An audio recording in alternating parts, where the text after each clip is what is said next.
n'amakomine makeya y'Ibitoke. Mbega none bose murabahaye ikaze? Murabahaye ikaze mu izina rya nde?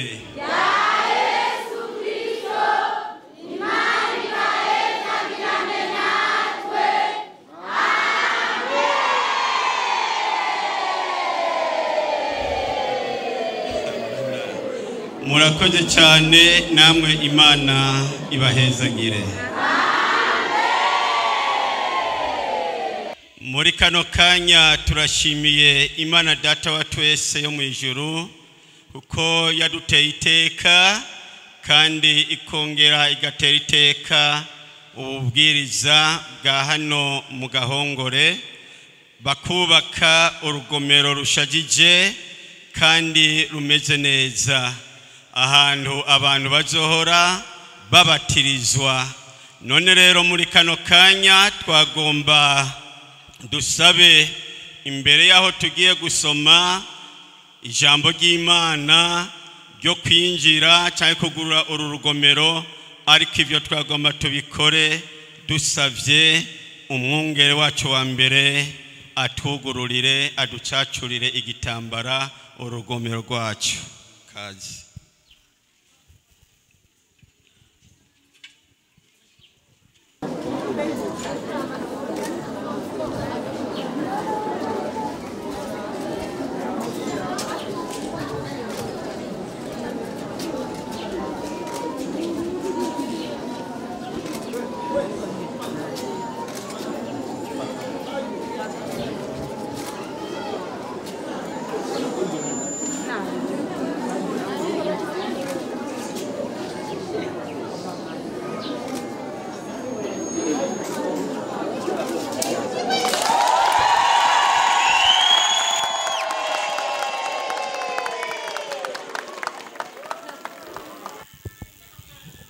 Murakoze cyane, murakoze.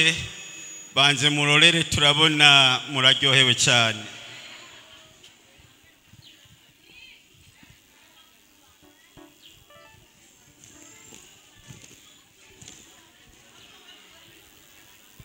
Tugomba dusome ijambo ry'Imana kugira ngo twugurure uru rugomero kandi tuguguruze ijambo ry'Imana. Dusome hano mu butumwa bwiza uko bwanditswe n'uyu yitwa Yohana, igice c'9, turasoma duhereye ku murongo ugira 4.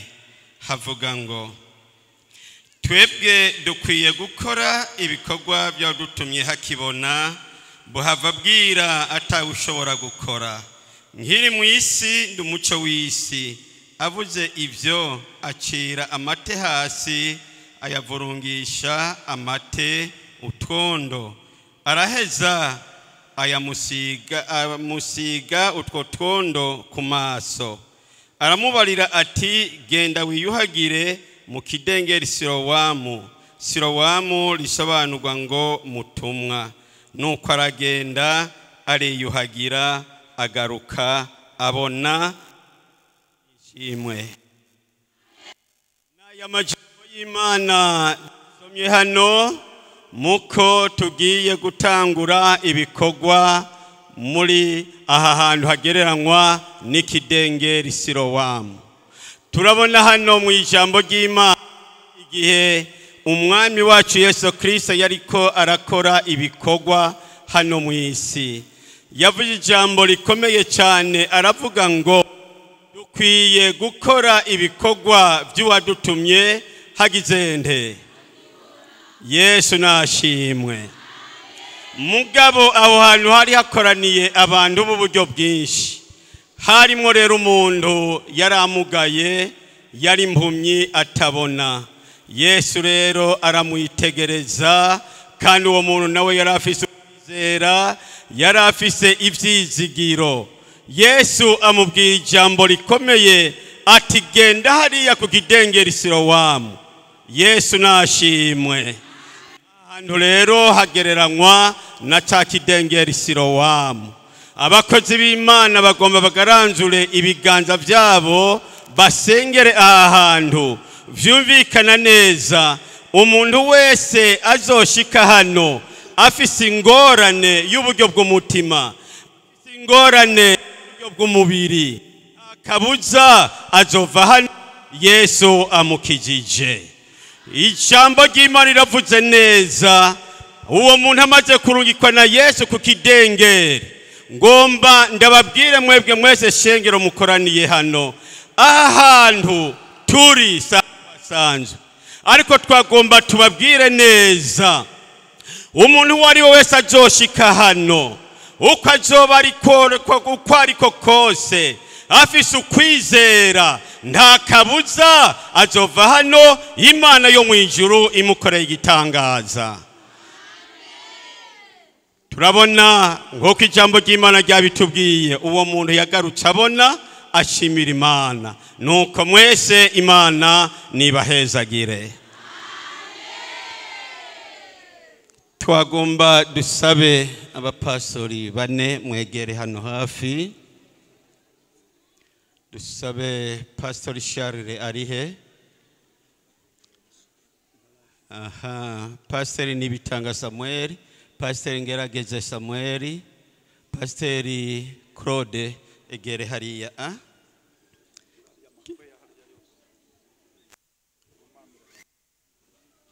Kende hariya mumfuruka.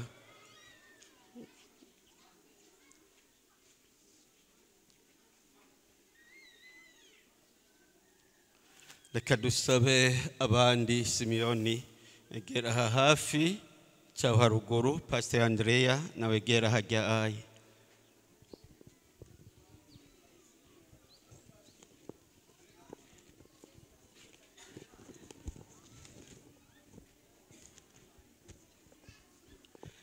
Imana yacu nihabwe icyubahiro.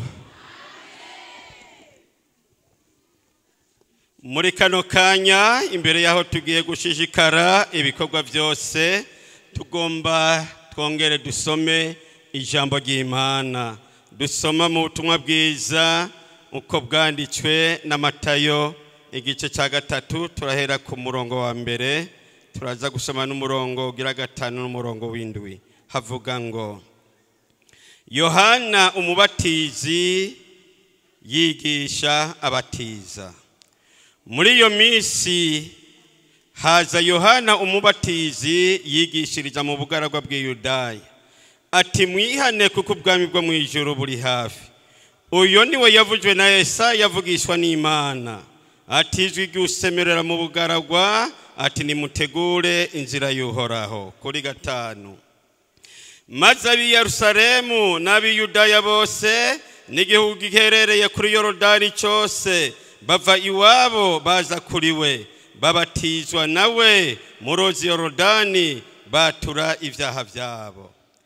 Abonye benshi mu bafarisayo n'abasadukayo bazanywe no kugira ngo babatize, arababaza ati mwabana b'inzoka mwe, ninde yababuriye ngo muhunge uburake buzoza? Nuko mwame imbuto zikwiranye no kwihana. Imana yacu nishimwe. N'aya majambo y'Imana dusomye hano tubona uyu yatanguje iki gikorwa cyo kubatiriza arungitswe n'Imana Data wa twese.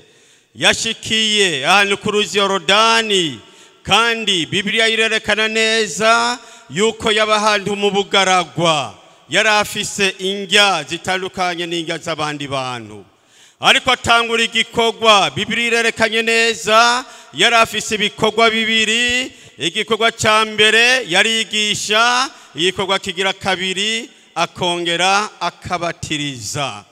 Uyo rero yatanguje icyo gikorwa gikomeye cyane cyo kubatiriza, kandi natwe turafise isezerano umwami wacu Yesu Kristo yadusigiye, kuko na Yesu nawe nyene yarabatirijwe, kandi yabatirijwe n'uwo nyene yitwa Yohana.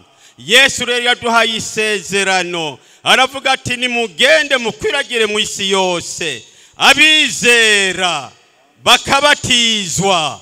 Haleluya, haleluya, ati bazokizwa.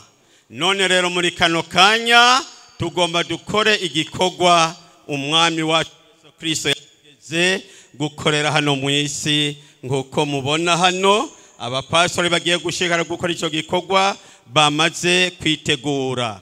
None rero muri kano kanya twagomba n'ubundi dusabe umwungere batuje imbere mu gisabisho cyo guhumanura no kongera dusengera ibi vyose bigiye kuzokorerwa hano. Murakoze.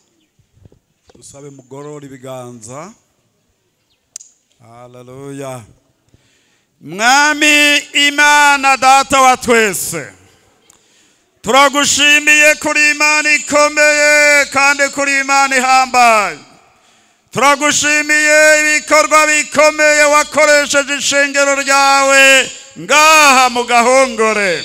Turagushimiye ko wahezaga ishengero.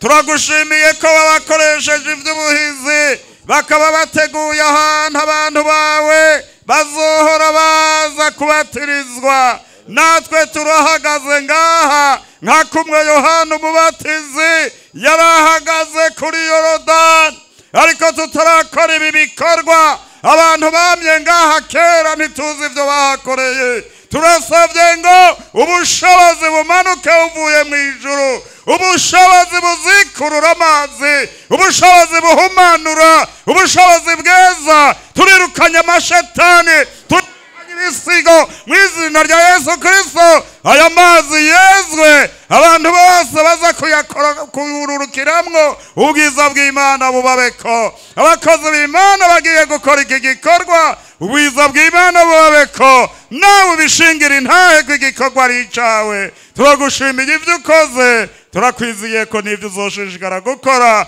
Dusenze gutyo mu izina rya Yesu Kristo umwami n'umukiza wacu. Amen.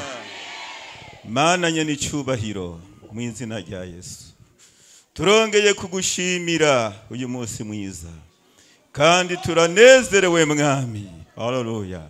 Ibikorwa vyiza wakoresheje abera bawe, turatanze ishimwe n'icyubahiro kuri wewe kandi turagushimiye nyene isi n'ijuru. Jambo ryawe riracavugwa mu isi kandi igikorwa cyawe kirashishikara naho Satani ariho, ariko turagushima Kristo Yesu waranesheje. Haleluya. Turongeye gusambuza migambi y'abadayimoni mu izina rya Yesu Kristo. Turagushimanye n'icyubahiro. Shengero ryawe ni ryera, igikorwa cyawe ni cyera mu isi. Uri Imana nyene isi n'ijuru. Turaguhaye ikaze, wongera ubane natwe mwami kandi uhezagire kino gikorwa. Turahumanuje uru rugomero, aya mazi, hano hantu turasambuje imigambi y'abadayimoni amangetengete y'uburyo bwose. Turasavye umuriro, ubushobozi bw'Imana bube hano. Imana yacu n'umuriro, ijambo ry'Imana n'umuriro. Haleluya. Nyene icyubahiro tuguhaye ikaze, bwiza bw'Imana bube hano. Uhezagira ibikorwa byose tugiye gukorekera hano, tubisabye mu izina rya Yesu. Amina. Kandi mwami wacu Yesu Kristo, turagushimiye ibyo wagenye ko bidahinduka. Mu ibanga ryawe ntawarazi yuko kuri umusozi hazokoreka ibikorwa nk'ibi, ariko wari warabigenye isi gitangura yuko ibi bikorwa bizoba ahantu nkuko twabisabye mwami. Hezagira abantu bose bakoreshejwe n'Imana. Hezagira mwami Yesu ibikorwa byose ushinze ahantu. None rero abakozi bawe turagaranza ibiganza mu izina rya Yesu. Dusengera umusozi uzohungira kuri umusozi wese, azoronke agakiza kava kuri Yesu, azoronke ubuhungiro kandi uzobatirizwa muri aya mazi ageranywa na Yorodani. Azoveho yuzuye mpwemu yera, afise ubushobozi bumujana hirya no hino avugira wewe, na cyane cyane tuze tugira iherezo ryiza. Nibyo dusabye mu izina rya Yesu Kristo. Amen.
See